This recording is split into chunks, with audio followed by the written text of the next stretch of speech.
What's up, everybody? Happy Thursday. Hope all you're having a great day so far.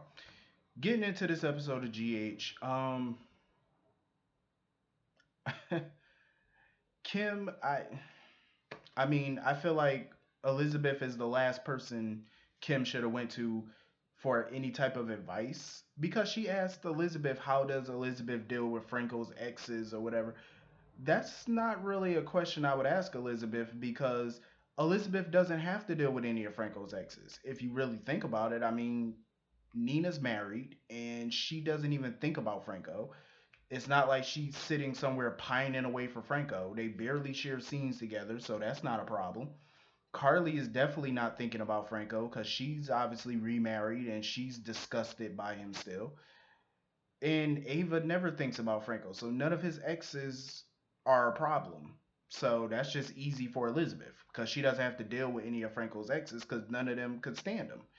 They're not thinking about him. Um,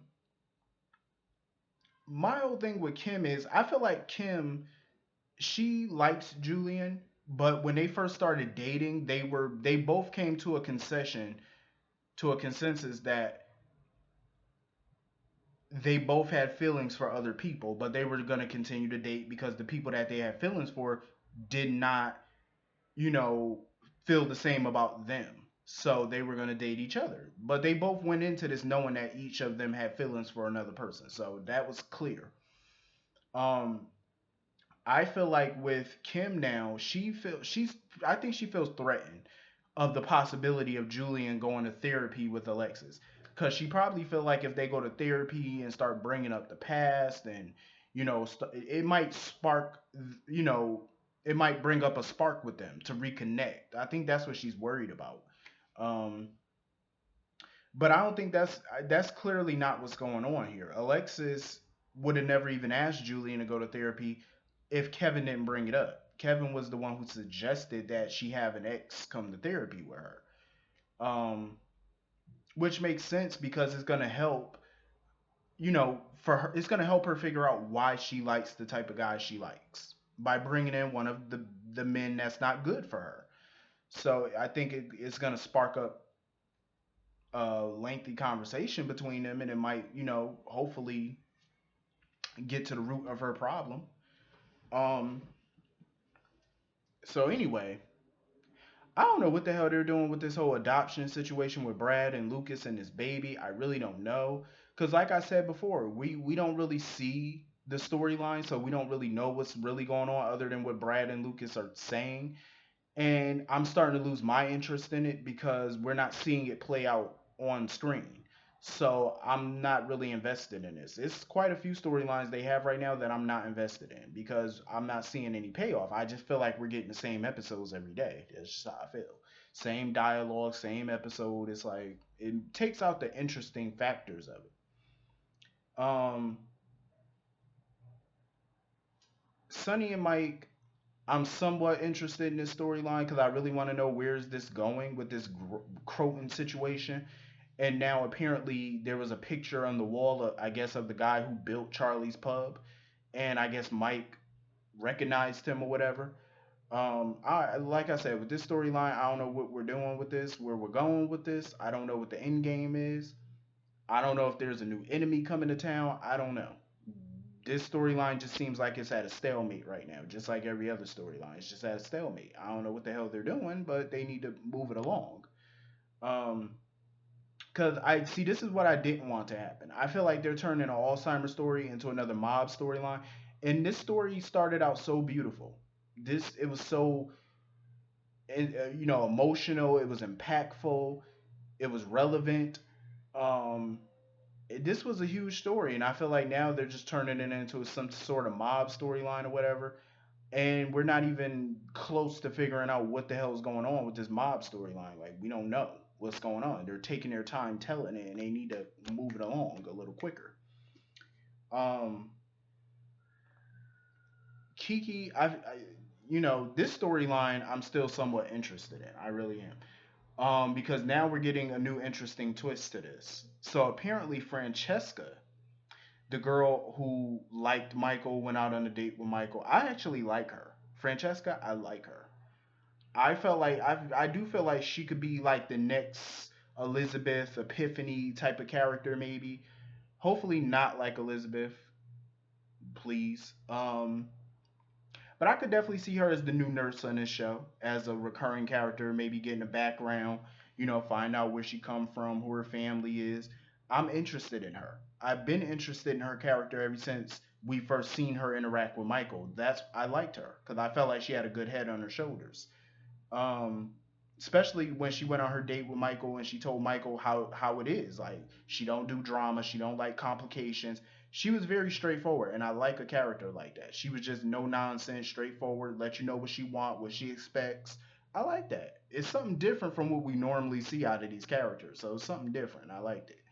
Um, so surprisingly, Dr. Bench harassed her too. So now she's coming forward. And that's what, Kiki needed because Alexis and Lulu kept telling her, we need somebody to come forward to corroborate your story so that way you could win in court. All we need is more people.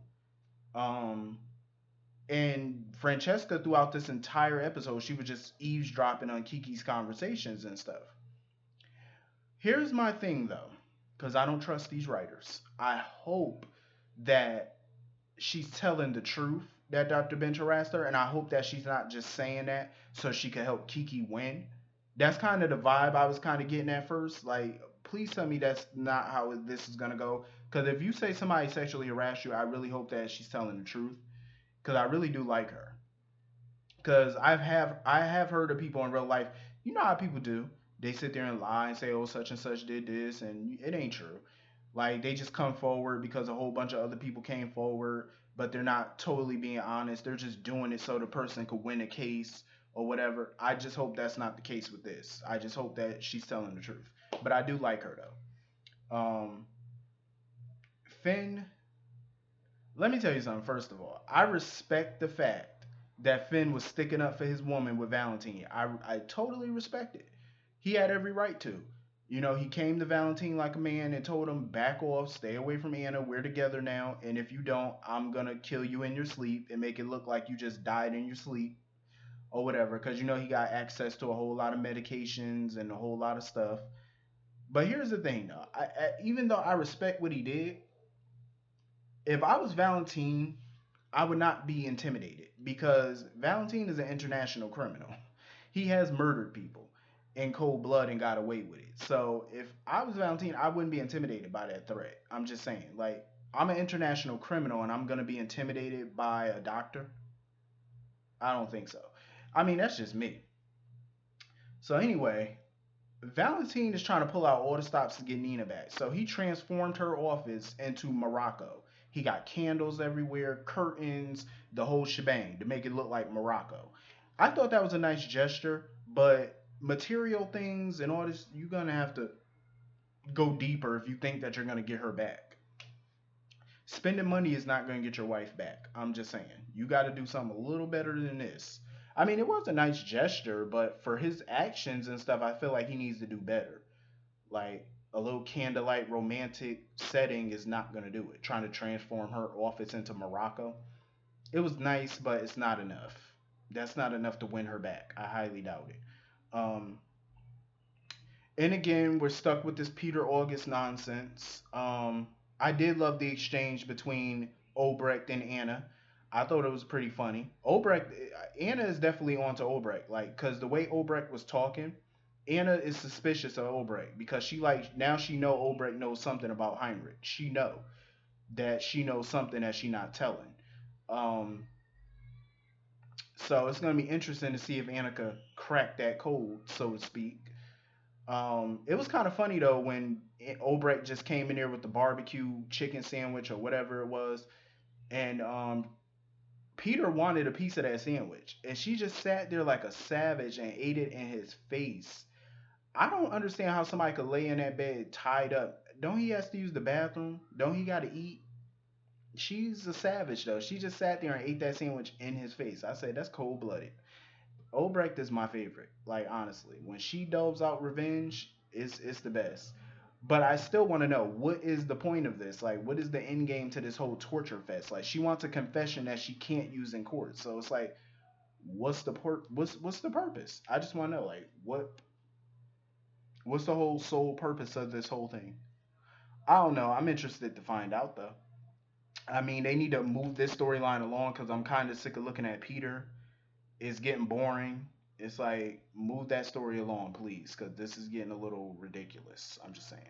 But anyway, that was the episode. I think I covered everything. If I didn't, whatever. But anyway, hit the comment section. Let me know what y'all thought about today's episode. I will see y'all all later. Peace.